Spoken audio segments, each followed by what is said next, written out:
இனிமையான நண்பர்களே, அன்புள்ளம் கொண்ட சொந்தங்களே, அனைவருக்கும் வணக்கம்.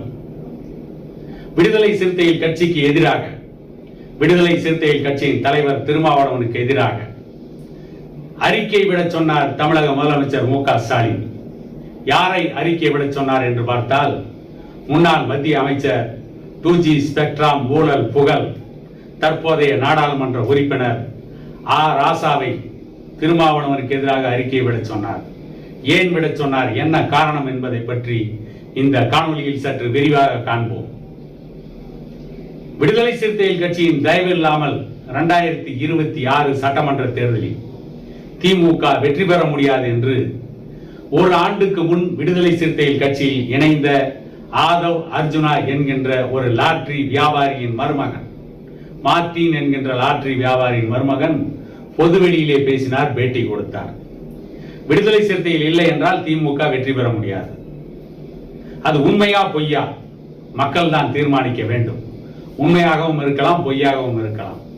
ஆனால் திமுக தனித்து நின்று வெற்றி பெற முடியாது, அனைவருக்கும் தெரியும். கூட்டணி பலம் இல்லாமல் திமுக எந்த தேர்தலையும் சந்தித்ததில்லை, எந்த தேர்தலிலும் வெற்றி பெற்றதில்லை. அது ஒரு புறம்.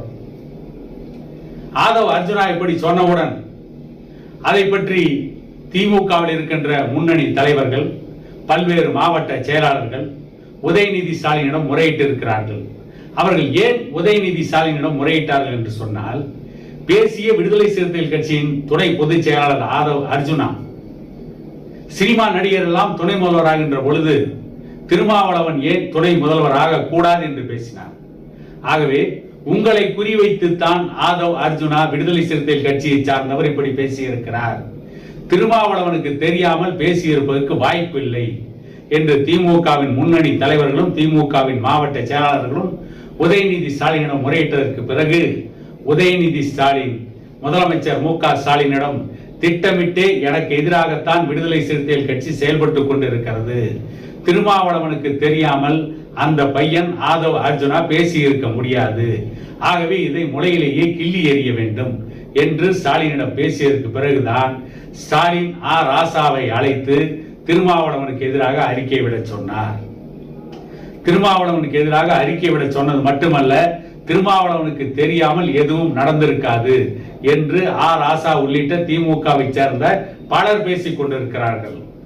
அதனால் தான் விடுதலை சிறுத்தைகள் கட்சியினுடைய பொதுச் செயலாளர் MP ரவிக்குமார், விழுப்புரம் தொகுதியுடைய எம்பியாக இருக்கின்ற ரவிக்குமார், வன்னியரசு போன்றவர்கள் எல்லாம் ஆதவ் அர்ஜுனா அப்படி பேசியது தவறு என்று ஆதவ் அர்ஜுனாவிற்கு கண்டனம் தெரிவித்திருக்கிறார்கள், திமுகவை சமாதானப்படுத்தும் வகையில். மொத்தத்தில் இந்த திமுகவும் விடுதலை சிறுத்தைகள் கட்சியும் தமிழ்நாட்டிலே ஒரு கேலி கூத்தை நடத்தி கொண்டிருக்கிறார்கள். அதே நேரத்தில் திமுகவோடு கூட்டணி வைக்கின்ற எந்த கட்சிகளும் வலிமையாக இருந்துவிடக் கூடாது என்பது திமுகவின் எழுதாத சட்டம், திமுகவுடைய முக்கியமான செயல் திட்டம். அதன் அடிப்படையில் விடுதலை சிறுத்தைகள் கட்சியை உடைத்து சின்னாபின்னமாக்க வேண்டும் என்று திமுக முடிவு செய்துவிட்டது. காரணம், தமிழ்நாட்டிலே இருக்கின்ற பெரும்பாலான கட்சிகளை உடைத்த பெருமை திமுகவை சாரும். மறுமலர்ச்சி திமுக என்கின்ற ஒரு கட்சியை, வைகோவுடைய தலைமையிலே இயங்கிக் கொண்டிருந்த கட்சியை, அந்த கட்சியில் இருந்த முன்னணி தலைவர்கள் அத்தனை பேரையும் உடைத்து திமுகவில் இணைத்து அந்த கட்சியை உடைத்து சின்னாபின்னமாக்கியது திமுக. விஜயகாந்துடைய தேசிய முற்போக்கு திராவிடர் கழகம் என்கின்ற கட்சியை உடைத்து அந்த கட்சியுடைய முன்னணி தலைவர்கள் எல்லாம் திமுகவில் சேர்த்து விஜயகாந்துடைய கட்சியை உடைத்து நொறுக்கியது திமுக. பாட்டாளி மக்கள் கட்சியும் பல முறை உடைத்து நொறுக்குவதற்கு அவர்கள் திட்டமிட்டார்கள். ஆனால் பாட்டாளி மக்கள் கட்சியின் நிறுவனர் டாக்டர் ஐயா வலிமையாக இருந்த ஒரே காரணத்தால் அவர்கள் போட்ட பாட்டாளி மக்கள் கட்சியை உடைப்பதற்கு போட்ட திட்டத்தை எல்லாம் உடைத்து நொறுக்கினார். இல்லை என்றால் பாட்டாளி மக்கள் கட்சியும் உடைத்து சின்னாபின்னமாக்கி இருப்பார்கள். ஆகவே தமிழ்நாட்டிலே எந்த ஒரு அரசியல் கட்சியும் முன்னேறிவிடக் கூடாது, வளர்ந்துவிடக் கூடாது என்பதிலே திமுகவிற்கு எப்பொழுதும் ஒரு மிகப்பெரிய செயல் திட்டம் இருக்கும். வளர்கின்ற கட்சியை உடைப்பது. சீமானுடைய கட்சியிலிருந்து பலரை பிரித்து திமுகவில் கொண்டு போய் சேர்த்தார்கள். சீமானுடைய கட்சியில் முன்னணியில் இருந்த பலரை கொண்டு போய் திமுகவில் சேர்த்து சீமானுடைய கட்சியும் உடைக்க முயற்சி செய்தார்கள். அதற்கு ஒரு நடிகை விஜயலட்சுமி என்பவரை கூட பயன்படுத்தினார்கள் என்று சொல்லப்படுவது உண்டு. ஏன், அதிமுகவில் அமைச்சராக இருந்த பல பேர் இன்றைக்கு திமுகவிலும் அமைச்சர்களாக இருக்கிறார்கள். அவர்களை வைத்து அதிமுகவை உடைப்பதற்கு கூட திமுக திட்டமிட்டது என்று ஒரு குற்றச்சாட்டு இருக்கிறது. அதன் அடிப்படையில் விடுதலை சிறுத்தைகள் கட்சியை உடைப்பதற்கு திமுக தயாராகிவிட்டது. விடுதலை சிறுத்தைகள் கட்சியை வைத்து பாட்டாளி மக்கள் கட்சிக்கு எதிராக செயல்பட வைப்பது, வன்னியர் சமூகம் தலித் சமூகம் ஒன்று சேராமல் பார்த்துக் கொள்வது என்ற ஒரு திட்டத்தை திமுக திறம்பட திருமாவளவனை வைத்து செய்து காட்டியது. திருமாவளவனும் அதற்கு பலியானார். பலியாகிவிட்டு இப்பொழுது திருமாவளவன் திமுக விரிக்கின்ற வலையில் விழுந்து விட்டார். அவர் கட்சி உடைவதை இனி தடுத்து நிறுத்த முடியாது. உடைவதற்கு திமுக மிகப்பெரிய திட்டத்தை தீட்டிவிட்டது என்றுதான் பல ஊடகவியலாளர்கள் சொல்லிக் கொண்டிருக்கிறார்கள்.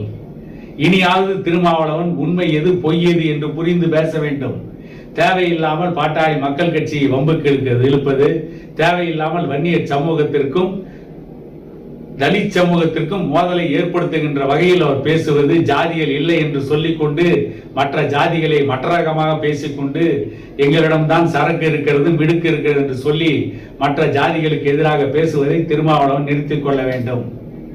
இப்படி நிறுத்திக் கொள்ளவில்லை என்றால் திமுக விரிக்கின்ற வலையில் விழுந்து விடுதலை சிறுத்தை கட்சி சின்னாபின்னமாகி கடைசியில் இப்பொழுது எப்படி அறிவாலய வாசலில் ஒரு எம்பி சீட்டுக்காக வைகோ காத்து நிற்கிறாரோ அதை போல ஒரே ஒரு எம்பி அல்லது ஒரு எம்எல்ஏ சீட்டுக்காக திருமாவளவனும் காத்திருக்க வேண்டிய அவல நிலை ஏற்படும் என கூறிக்கொண்டு இன்னொரு காணொளியில் உங்களை சந்திக்கும் வரை உங்களிடமிருந்து விடைபெறுவது உங்கள் எடப்பாடி துரைசாமி.